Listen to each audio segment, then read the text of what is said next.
Добрый день, дорогие подписчики! Сегодня мы с вами поговорим о пользе и вреде овсяного молока, а также приготовим его вместе. Что такое овсяное молоко? Овсяное молоко – это продукт на основе овсяных хлопьев или зерна овса и простой воды. Продукт особенно подойдет людям с чувствительным желудком, так как имеет обволакивающие свойства. Зачем нам нужен овсяный нектар? Времена, когда коровье молоко можно было назвать идеальным источником кальция для организма, давно уже позади, и все больше людей отказывается от него в пользу растительных альтернатив. И на это существует ряд причин. Во-первых, кальций, который содержится в обычном молоке, не усваивается в организме человека так же хорошо, как кальций из растительных напитков. Во-вторых, многие люди страдают непереносимостью лактозы, и употребление обычного молока вызывает у них проблемы с ЖКТ, а также усиливает кожное воспаление.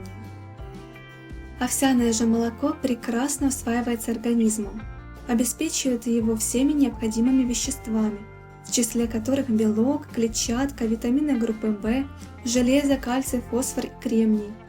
Этот напиток часто рекомендуют тем, кто занимается спортом, для того, чтобы нарастить мышечную массу, и детям, которые находятся в активной стадии роста. Также овсяное молоко можно посоветовать людям с повышенным уровнем холестерина, так как этот вид молока содержит витамины группы В, которые способствуют удалению холестериновых бляшек. Кроме этого, его признают отличным антиоксидантом.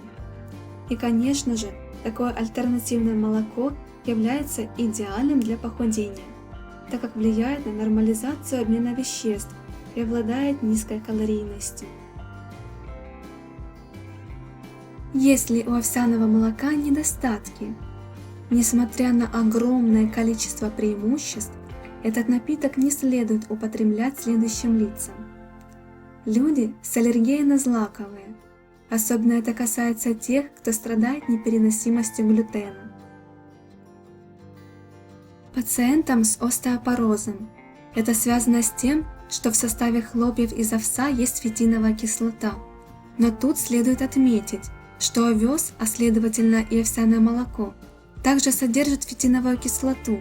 Это форма фосфора, которая обычно содержится в таких продуктах, как бобовые, орехи и овес. Некоторые относятся к ней с опаской, так как считают ее антипитательным веществом, из-за которого вашему организму становится труднее усваивать другие питательные вещества. Но если вы придерживаетесь сбалансированной диеты, эта кислота не станет проблемой, а даже наоборот, небольшое количество фитиновой кислоты оказывает защитное действие на ваше сердце. Далее, из-за большого количества крахмала, а значит и глюкозы, напиток не рекомендован диабетикам. Также пациентам с тяжелыми формами кишечных заболеваний или в фазе их обострения. Напиток не рекомендован из-за большого содержания кальция страдающим заболеванием почек, а именно гломерулонефритом. Итак, самые важные моменты мы обсудили, и теперь начнем готовить овсяное молочко. Для этого берем 1 стакан овсянки первого проката и промываем ее под проточной водой. Все это заливаем кипяченой охлажденной водой до 600 мл в мерной чашке и оставляем на ночь до набухания или минимум на 3 часа днем.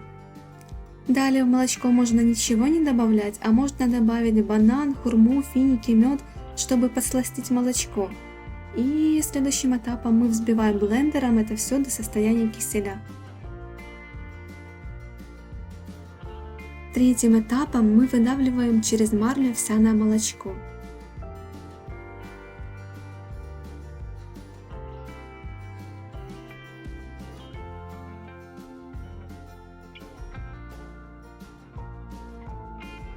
Жмых, который остался, мы промываем водой и повторно выдавливаем через марлю овсяное молочко.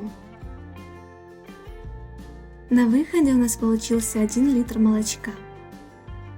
Со жмыха, который остался, мы решили сделать свое домашнее натуральное мыло. Если вам понравилось видео, ставьте лайк и подписывайтесь на канал.